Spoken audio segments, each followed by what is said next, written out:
वालेकुम प्यारे बच्चों,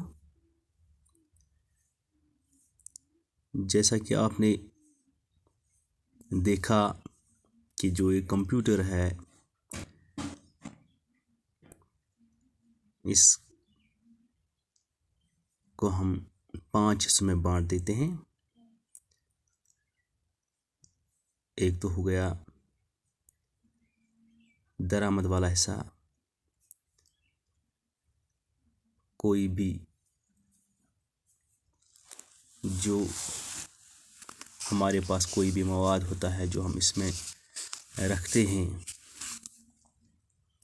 जो हम यहाँ से इसको देते हैं ताकि मुस्तक़बिल में हमें जब उसकी ज़रूरत पड़ेगी तो हम उससे वो हासिल करते हैं। इसी तरह दूसरा हिस्सा यानी कि जब इसमें हम डालते हैं तो एक मेमोरी होती है जो इसको सेव करती है अपने अंदर। उसके बाद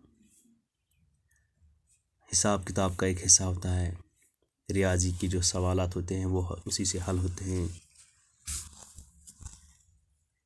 और एक होता है यूनिट कंट्रोल, यानी कि जो एक मैनेजर की हैसियत से वो काम करता है कंप्यूटर में, मुख्तलिफ़ हिस्सों को काम करने की हिदायत देता है। और आखिर पे जो 5वां हिस्सा होता है वो है आउटपुट, कि कंप्यूटर हमें जो वहाँ से हम इससे हासिल करना चाहते हैं तो उस आउटपुट के ज़रिए से। तो चलिए आज इस पे और बात करते हैं।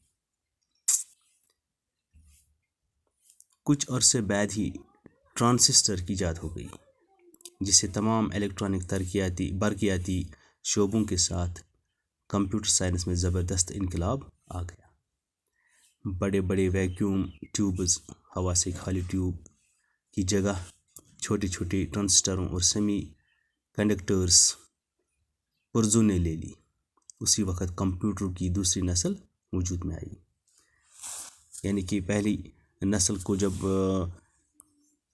दूसरी आलमगीर जंग के बाद इसकी इजाद हुई तो उसको पहली नस्ल का कंप्यूटर कहा गया। वो चूँकि बहुत बड़े होते थे तो उसमें हरारत जब उसमें से खारिज होती थी, इसके बड़े बड़े बड़े बारीकी सिग्नल ट्यूब जो होते हैं सिग्नल देने के लिए, वहाँ से हरारत खारिज होती थी। और कभी कभी वो हरारत इस कदर ज़्यादा हो जाती थी कंप्यूटर के नाज़ुक से जल जाते थे। उस वक़्त एयर कंडीशनर की ज़रूरत पड़ती थी। लेकिन अब ट्रांजिस्टर की जब इजाद हुई तो बारकियाती शोबों के साथ कंप्यूटर साइंस में ज़बरदस्त इनकलाब आ गया उससे। अब बड़े बड़े वैक्यूम्स जो होते थे खाली ट्यूब हवा के, उनकी जगह अब छोटे छोटे ट्रांजिस्टरों और सेमी कंडक्टर्स के पुर्जों ने ले ली। तो अब इसको कंप्यूटर की दूसरी नस्ल इससे वजूद में आई। कंप्यूटरों की ये दूसरी नस्ल जगह भी बहुत कम घेरती थी और बिजली का करंट भी कम इस्तेमाल करती थी। अब जब इसकी दूसरी नस्ल की इजाद हुई तो एक तो ये जगह कम घेरती थी और बिजली करंट का भी इस्तेमाल कम हुआ करता है। इसके अलावा ये कंप्यूटर पहली नस्ल के कंप्यूटरों के मुकाबले में बहुत ज़्यादा तेज़ी से काम करने लगे।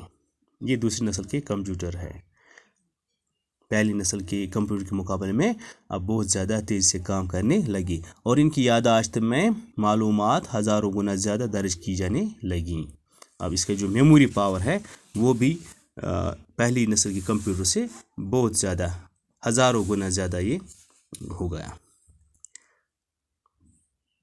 1960 ईस्वी तक दूसरी नस्ल के कंप्यूटरों के कम अज़ कम 100 मुख्तलिफ मॉडल बन चुके थे, जिनमें सबसे छोटे कंप्यूटर पर आज के हिसाब से तकरीबन 4 लाख रुपये लागत आती थी। अब 1960 तक जो दूसरी नस्ल के कंप्यूटर हैं, इनके कम अज़ कम 100 मॉडल बन चुके थे और जिनमें सबसे जो छोटे कंप्यूटर जो आज के हिसाब से तकरीबन अगर हम आज के मार्केट के हिसाब से देखेंगे तो 4 लाख रुपये उस पर लागत आती थी।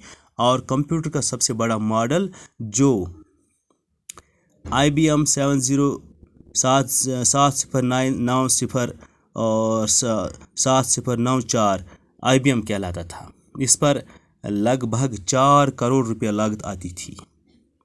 ये कंप्यूटर फ़िज़ाई, खलाई, साइंस या इंजीनियरिंग सनतों में इस्तेमाल होते थे। तो ये जब दूसरी नस्ल के जो ये कंप्यूटर है इनके मॉडल बन चुके थे, तो एक मॉडल इसमें से 7090 7094 IBM कहलाता था, बड़ा मॉडल जो इसका था, उस पर तकरीबन 4 करोड़ रुपये लागत आती थी आज के हिसाब से। तो इनका इस्तेमाल इन कंप्यूटर का इस्तेमाल फ़िज़ाई, खलाई, साइंस या इंजीनियरिंग सनतों में इस्तेमाल हुआ करता था। कंप्यूटर की तीसरी नस्ल का इस्तेमाल 1960 से लेकर 1970 तक रहा। इसके बाद 4th जनरेशन और 5th जनरेशन के कंप्यूटर नित नए मॉडलों और साइज़ में आम होते गए। अब ये सिलसिला आगे ही बढ़ता जा रहा है।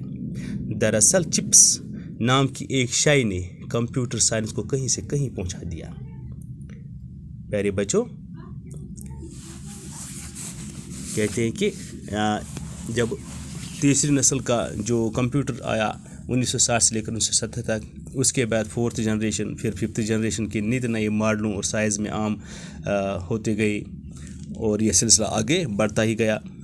और एक चिप्स नाम की एक चीज़ ने साइंस की इस दुनिया को, इस टेक्नोलॉजी को कहीं से कहीं पहुंचा दिया। चिप्स की कारकर्दगी का अंदाज़ा आप इस मिसाल से लगा सकते हैं कि सिलिकॉन का एक चिप जो साइज़ में 1 सेंटीमीटर का चौथा होता है, इस पर 64,000 बाइनरी यूनिट की मालूमात रिकॉर्ड की जा सकती है। इन यूनिट को बिट्स कहा जाता है। प्यारे बच्चों, तो हम इस चिप्स की नाम के जो ये शय है और इसकी कारकर्दगी का अंदाज़ा हम इससे लगा सकते हैं, इस मिसाल से, सिलिकॉन जो एक चिप है जो साइज़ में 1 सेंटीमीटर का चौथा होता है, यानी कि 1 सेंटीमीटर का चौथा हिस्सा, उससे भी बहुत कम। इस पर 64,000 बाइनरी यूनिट की मालूमात रिकॉर्ड की जा सकती है। तो कितनी बड़ी इसमें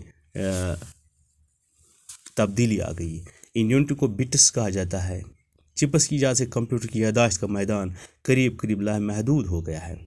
अब इसकी जो मेमोरी पावर है ये लामहदूद हो गया। अब जितना आप चाहो इसमें भर सकते हो, इसमें सेव कर सकते हो, और काम की तेज़ रफ्तारी भी बहुत बढ़ गई है। यानी अब कंप्यूटर के काम करने की रफ्तार 1 सेकंड के लाखवें और करोड़वें हिस्से तक पहुंच चुकी है। आजकल कंप्यूटर के नए मॉडल इतनी तादाद में बनते जा रहे हैं कि शुमार करना मुश्किल हो गया है। इतने नए मॉडल्स कंप्यूटर्स के इतने हैं कि लातादाद मॉडल बनते जा रहे हैं कि शुमार करना अब मुश्किल हो गया है। तो प्यारे बच्चों, या आज हम यहीं पे इख्तिताम करते हैं। तो इंशाल्लाह बाकी जो इसका बकिया हिस्सा है वो कल आप तक पहुंचाएंगे इंशाल्लाह। तब तक हमें दीजिए इजाज़त। अल्लाह हाफ़िज़।